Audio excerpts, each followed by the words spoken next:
Hello coin collectors out there, welcome back to the Big D Coins channel. Here on this channel I share with you some of my coins from my collection, tell you a little bit about the coin and what to look for your own coin collecting out there. So this video is going to focus on the Indian head penny. I've got three of my Indian head pennies here.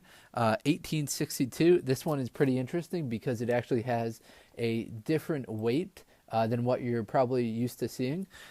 This one right here is a 1890 Indian head penny, and this one right here 1896. Now these are some pretty cool coins. They're not super valuable though. If they were valuable, I'd highly recommend to everybody to wear a glove while handling valuable coins.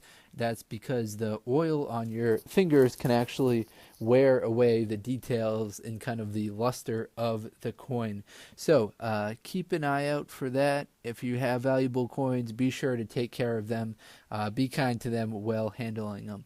I do not have a glove on, but I will be handling the coins by the edges. So this is a good way to handle it so it doesn't wear on the actual obverse or reverse of the coin. So the coins we're going to be talking about are these ones right here. Now I said this one on the left actually has a different weight than you're probably used to seeing.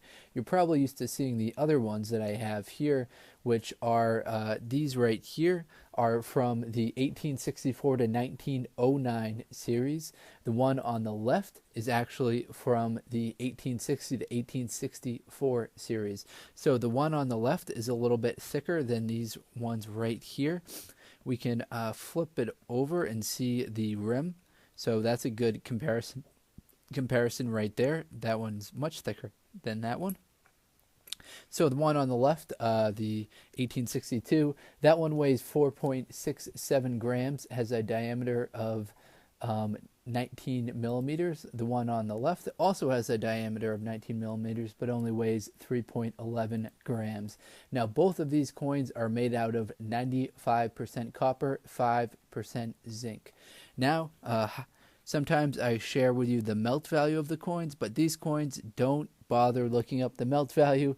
These coins are worth much more to coin collectors than they would be for melting down the value of the copper in these coins. All right, so let's get into how you grade these coins. The real key things that you want to look at for a uncirculated coin, what you want to see.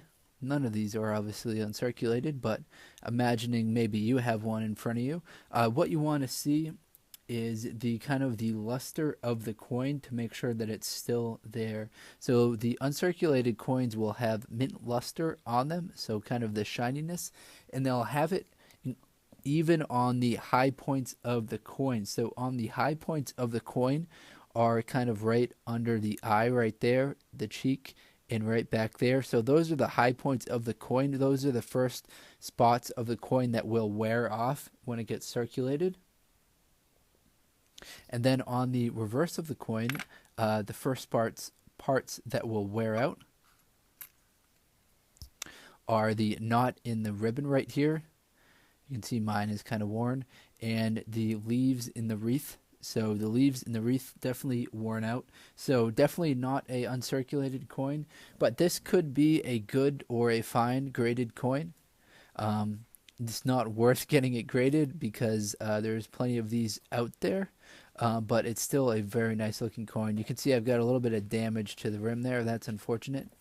One key characteristic that this coin's got going on for it is you can see all of the stripes right here, all of these columns in the shield at the top, so you can see that they're all individually separated. That's a key identifier.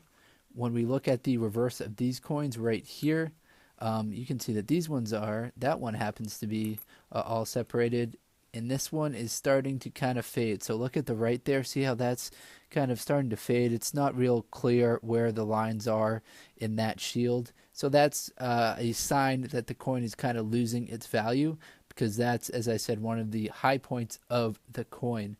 So let's talk about the mintages for these ones that I have right here and what you should be looking for to make yours extra valuable as far as the key dates. So 1862, as I said, this was part of the first series. So if I go to that, in 1862, there were 28 million of these made. There were also just 550 proof coins. So, you know, only 550 is quite a little amount of proof coins to be made. If you had one, it would be incredibly rare. All right, so the one in the center, that's dated 1890. So the value, the mintage for the 1890 coin is 57 million. So actually quite popular. It looks like that was the most popular within those kind of 5-year window. And this one right here, I have to zoom in so I can make sure I get the right date. 1896. So 1896, there were 39 million of these made, in addition to 1,000 proof coins. Now, there are some known varieties out there, so let's run through those. So the 1888 coin has a overdate variety reported.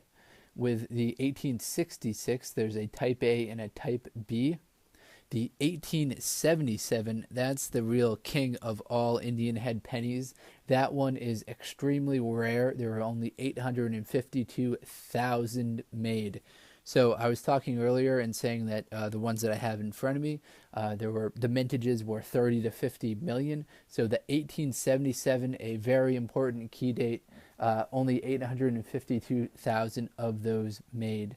Well, let's see if there are some other varieties out there. So in 1865, kind of the beginning of the newer Indian head pennies, there's a overdate variety with that one. And there's a overdate with 1869 as well. So I'll start to wrap up the video. Hopefully you enjoyed this. If you're into coin collecting, please do check out some of the other videos on my channel. If you have any recommendations for coin videos to make, feel free to let me know. I've been recently going through and trying to make some cool variety coins, specifically modern variety coins. I know a lot of the people who watch this, including myself, are into coin roll hunting. So trying to focus on coins that people can either pull out of circulation while coin roll hunting, or they can get on eBay for $5 to $10 or less. So these are all going to be obtainable coins that I'm focusing on in these next few videos. Hopefully you enjoyed it. If you have a second, please do like, comment, subscribe, share this video with a friend if you don't mind. Take care, everyone. Best of luck coin collecting, and have a great day. Enjoy.